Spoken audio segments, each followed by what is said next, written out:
Hey guys, you asked for it. We're here. We're talking Left 4 Dead Devil's Night. I'm Ryan Lawaji. Carlos Hendricks. And Chris Harrison. Director of the film, he's here. Writer-director. Good to be here. Sit back and enjoy the fun.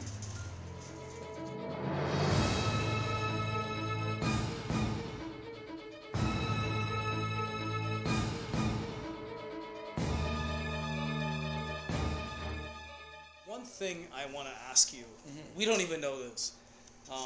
How did this start? Where did this, why did you write the script? Where did this even come from? So I had met, funny enough, doing construction, I'd met a guy named Ben, whose brother David was a filmmaker. And he had won some competition at the Toronto Film Festival. To be honest, I don't even know if this is true.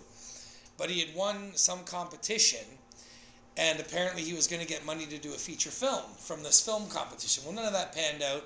I guess he had a lot of kids and these other things happened. But I was talking to him about it and being a filmmaker. And he said, well, I know a guy who wants to fund my movies. So he would probably want to fund your movies and you should meet him.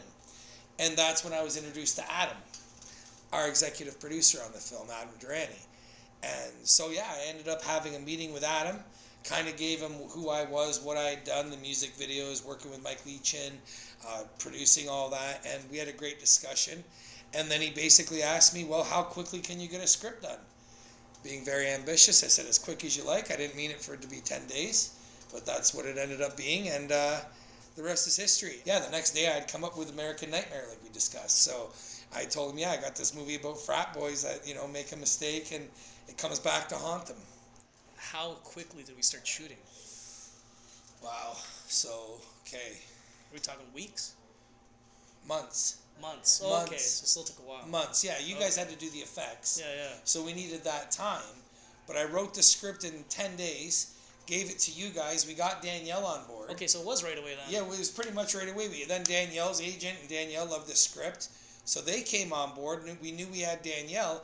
And literally, I was finessing the script as you guys were building the masks. Remember, you guys were there late. I was there late, trying to change it and make the best we could while we were on the go. Like, I don't ever know if we ever had a shooting script. I mean, I think every day I was changing it, literally. So that's what happened there. Another interesting little backstory. Did you guys know how many famous people were involved? You sort of do.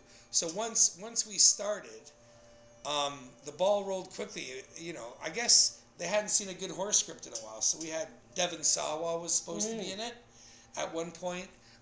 Ethan Supple from My Name is Earl and Mallrats. He was the heavier guy. Now he's a big bodybuilder.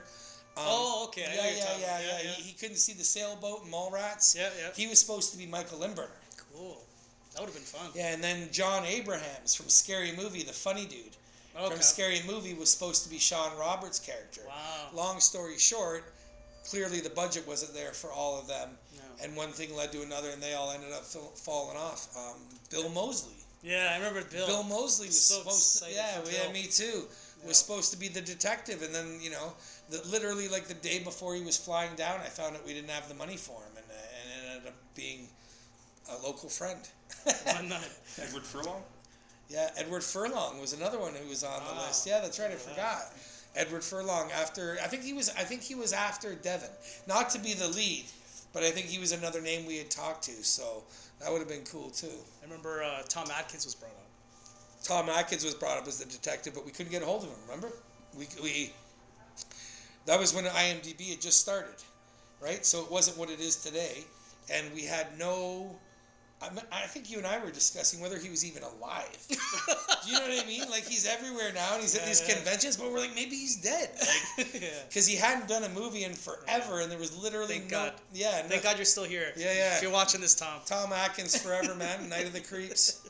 But yeah, no, it was, I really wanted him. He was going to be our detective, which would have been unbelievable. Because essentially, spoiler, he would have been the killer, right? In the end, which would have been amazing, as it would have been if it was Bill Moseley. Yeah, but just to recap, we ended up with Steve Byers from House of the Dead and Falcon Beach, and Sean Roberts from the Resident Evil films, And Rob Amell, who's become quite a star. He's huge. Yeah, he's become quite a star today now. And the thing I remember most about the movie was Robbie Amell was so excited to die.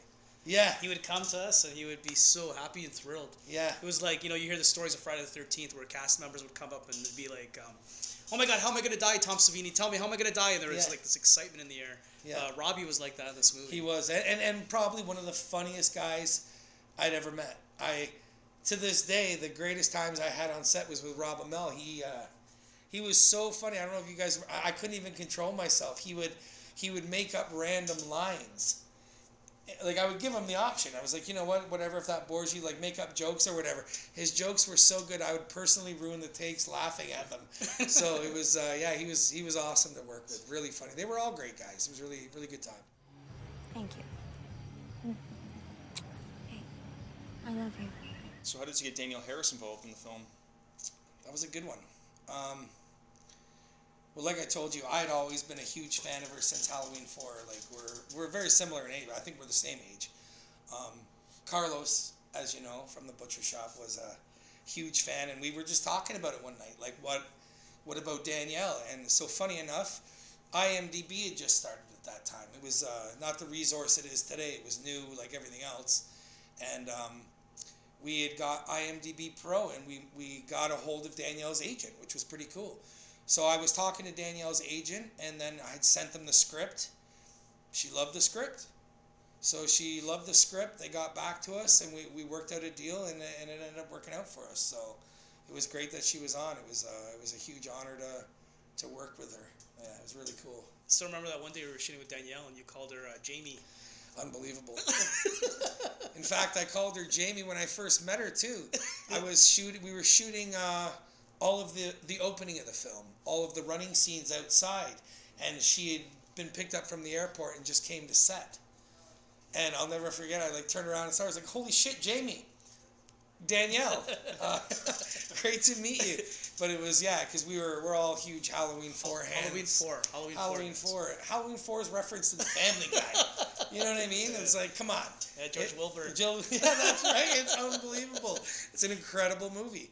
And so, it was, that was sort of my first experience as a filmmaker. I don't get starstruck or anything now, but that was definitely, I was taken aback to see Danielle in real life, and it was really cool to meet her and to work with her. Yeah, one story, we didn't talk about it yet. When we did the casting, the net cast for Danielle Harris, I did it twice. Did you? Just because I want to talk to her some more. Right. Okay, really? Yeah, nice. Yeah, we did it once. That's where I went. Nice. Yeah, Okay. let's just do it again. Cause you know what? I want to talk about Halloween 6. Right.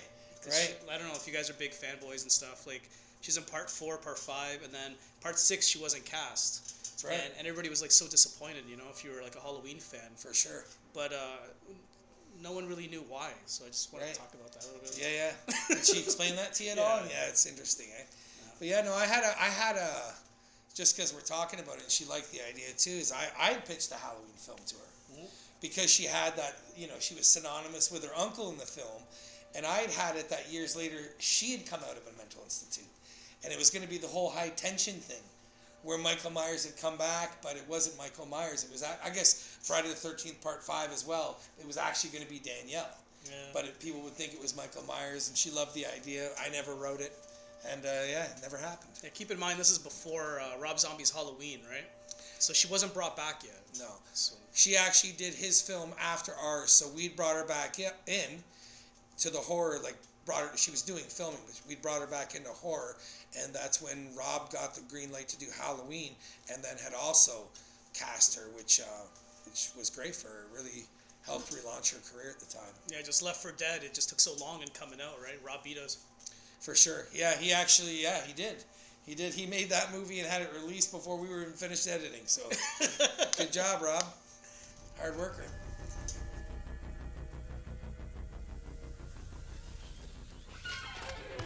And what was your attraction to bringing on the Butcher Shop Effects Studio for... The Butcher Shop Effects Studio. Okay. Well, Ryan and I, we had met on Y Girls. So that was my first film where I needed special effects. And like anybody who's a huge fan of the horror genre, I was a diehard fan of Tom Savini. I was still going to university at the time in Toronto, which is where we met. And then I had met Ryan, who immediately told me that his favorite special effects artist was Tom Savini. And we hit it off right away. So Ryan ended up, I believe my movie was your first movie. It was my very Yeah, first so movie. Y Girls was Ryan and Carlos's first film that we had done. And then from there, we did every film together. So when we got to make this horror opus, if you will, the only guys I would even dream of selecting would be Ryan and Carlos, and they pulled it off unbelievably. Made a lot of great masks, a lot of great special effects, and of course, they're just great guys to work with and understood the vision. We were all fans of the same thing, so staying up till 5 in the morning every day to make this dream come true wasn't as hard for us as it might have been for other people. Thanks, buddy.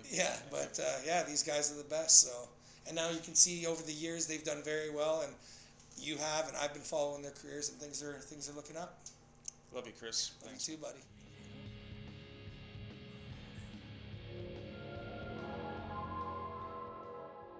So, guys, I had a couple questions for you. So, I was just curious, what was the inspiration for the lead killer's mask in the film? All right, guys, there it is. That is the one we used probably about 90% of the time. You notice the blood is still on it. That's the one that gets penetrated in the neck. So I know with this, Chris Harrison, if you guys have seen the film, the director of it, we've got most of the information from him. He wanted to do a different take on kind of like a Halloween movie. He's obsessed with Halloween. So we wanted to kind of do something like a Michael Myers, but not really a Michael Myers, change it up. So the inspiration, obviously, we took a little bit from Michael Myers. The hair here, it's something we came up with. We really liked the Otis look in House of a Thousand Corpses.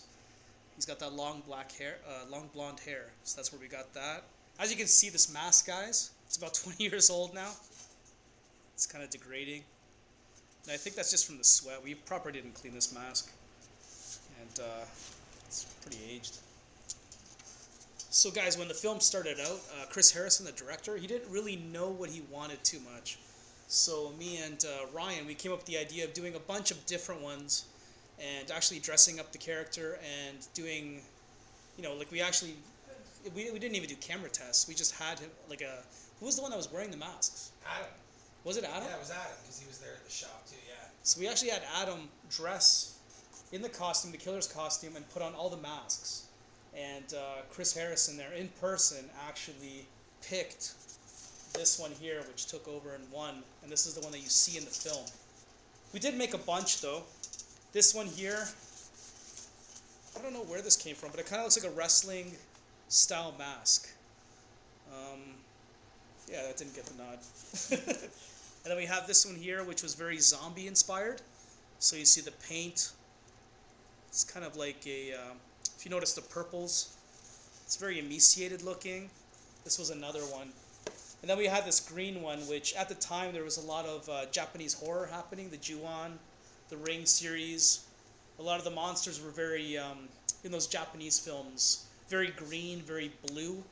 So that's where that one came from. It's very green, very theatrical looking.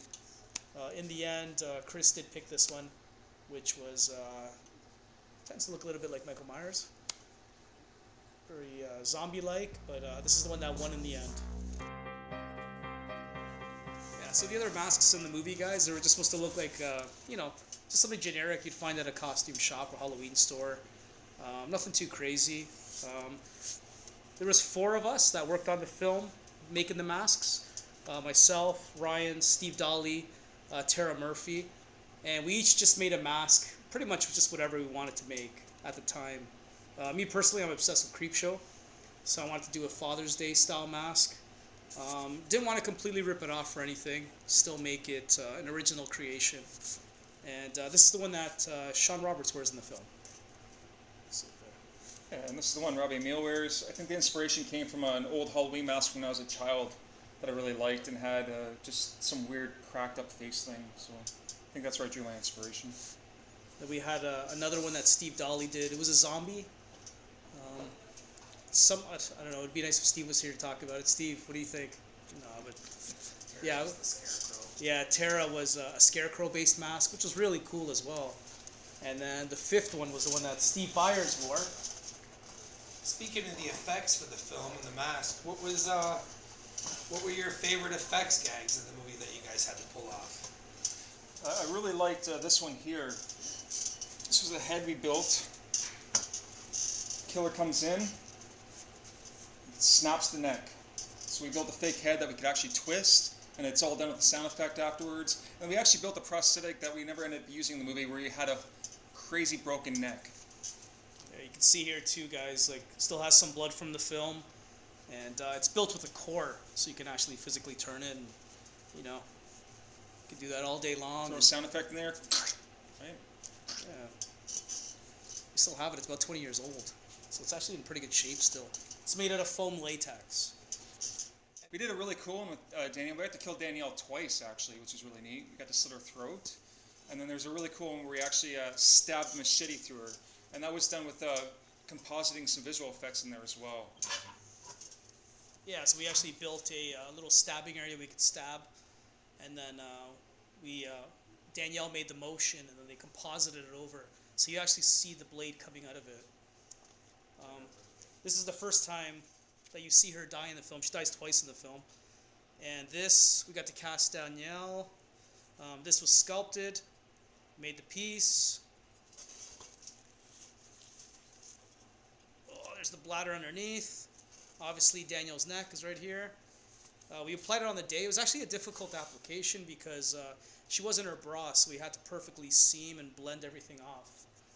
And then we pumped. Why did she die twice? What was that? Was that not a dream sequence or something?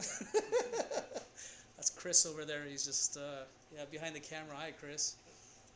Yes, it was a dream sequence. That is why she died twice, Chris. Yes. But you could see that there. I'm a big fan of Danielle Harris, and I got her to sign it after, and she was nice enough to do so. And yeah, it was a pleasure. Thank you so much. We built a compound fracture when Steve Byers' character breaks his leg. So we had a bone break through his leg. We built a fake machete here. This is a rubber machete. So we could actually hit the actor with it and not kill him for real. We had a fake head that we drove a real machete into. Oh, that's right. That was for Robbie's death. And then we had another machete we built that could actually stick in the actor and stick in place while blood dripped down. Yeah, and it actually had like a little mechanism in the back. We could just clip into his hair, and yeah, you can move around. He could do his acting thing, and it'd be in there. Looked like it was in his head. Big spoiler alert: the killer gets his head chopped off in the end there. So we that was decapitated the killer. Yeah, that was actually me. We built like a little rig which I could wear, and then I was there on the ground, and the blood was spurred out, and I was just hiding underneath the just on the carpet there, and it was kind of fun.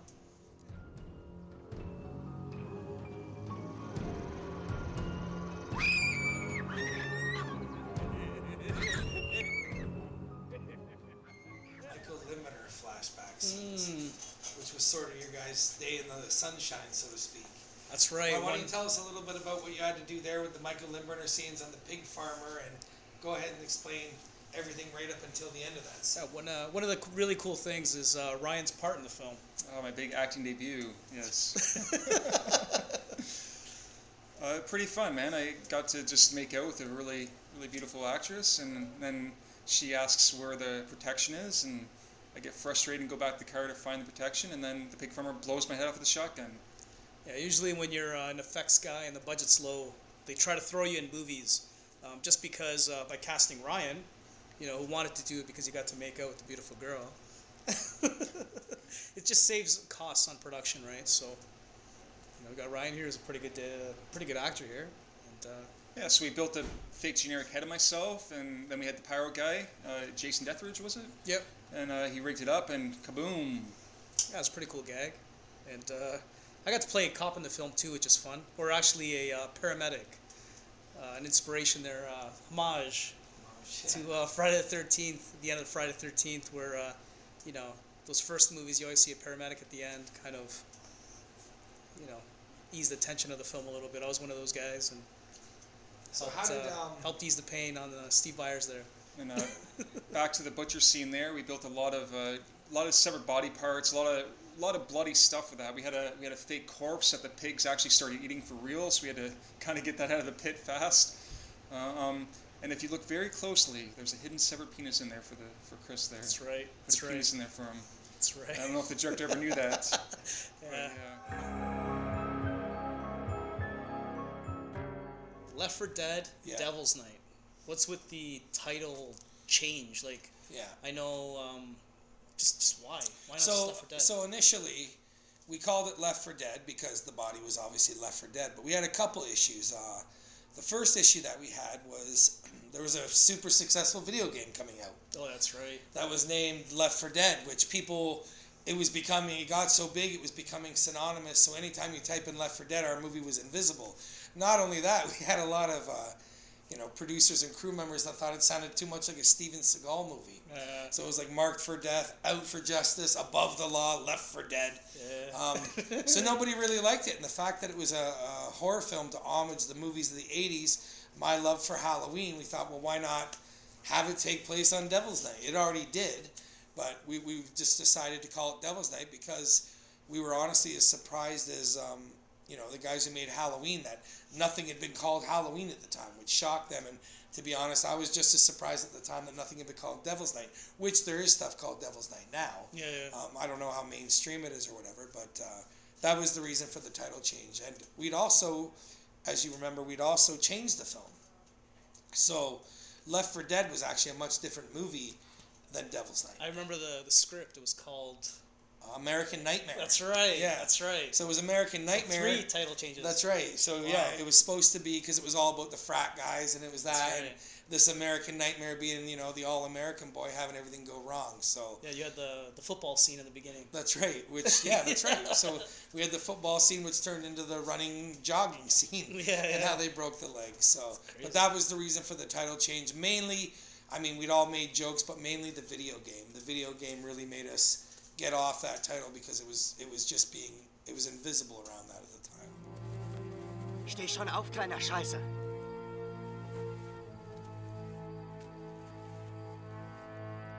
Er atmet nicht mehr. Wir müssen unbedingt Hilfe holen. Can you tell us about, like, this Yeah. is from where? This is German. German. So this is a German copy of the movie, and Why is it called Halloween? yeah, isn't that funny? I don't know that.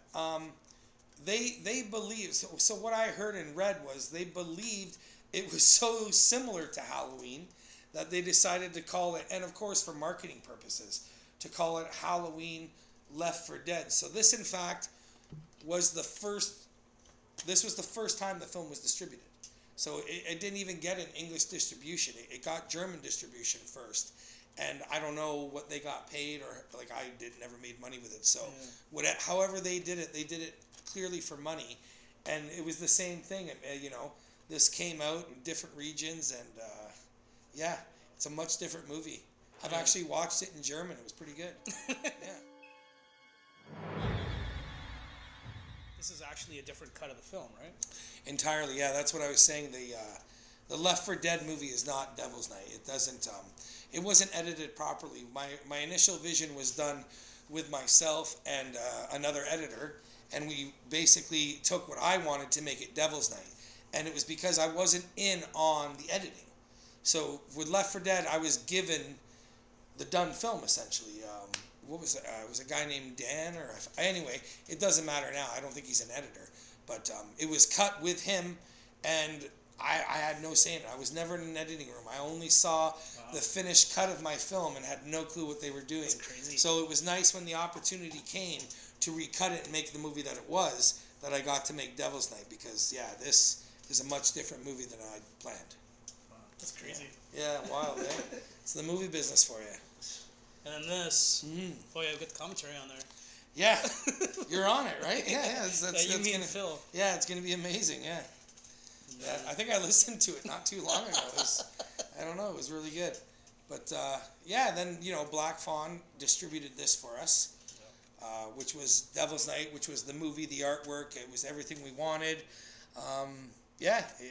This movie's what we're really proud of and what we're here talking about, and hopefully it does come and see the light of day soon. Hopefully we can talk some people into helping us get a hard copy out once again. Yeah, we've been getting messages about this movie, and that's why we all decided to get together and talk about it further. Because I don't know, it seems like you guys want to know about it. So Yeah, let's talk about it. we'd love further. to give it out to you. It was one of the first homage films, as you may or may not know. We were all huge '80s horror fan people, and so yeah, we made this little movie in no time at all. Wrote the script in 10 days and put this together. So it's it's a proud little accomplishment. Shouldn't be hidden under our beds. 2004, 3. Yeah, Something. almost 20 years ago. Yeah, that we've had it hiding under our beds, as I said. So it'll be nice to get it out. Yeah, it's been too long that it's just been doing nothing. So. Clark!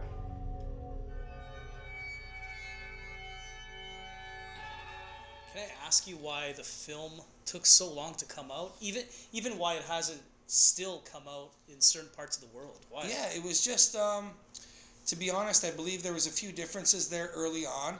The film was never really initially, as Left 4 Dead, completed the way we wanted it to. Once we did Devil's Night, re-edited it, changed some things around, we were quite happy with the film, and we got Canadian distribution with it, but we never got American distribution for it, so it never really hit the mainstream the way it would have through an American distributor, and not to mention we were with a very small, up-and-coming Canadian distributor at the time, which it did well for. They sold out all the copies that they had, and it did good, but the term was very short. It was like a 3-year term, that was it. So once the 3 years were up, it stopped.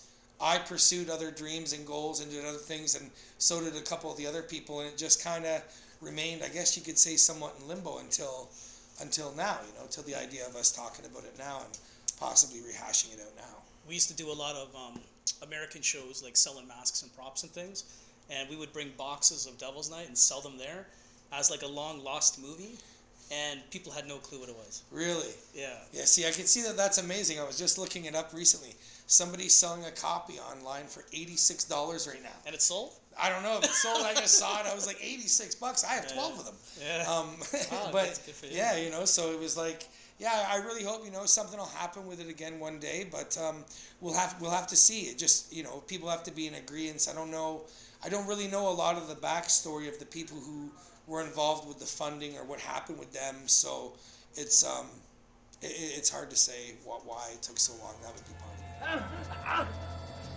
it. So where can we find this film? Why is it so hard to find? Yeah, so it only really got like major distribution in Canada. It never really came out in the States.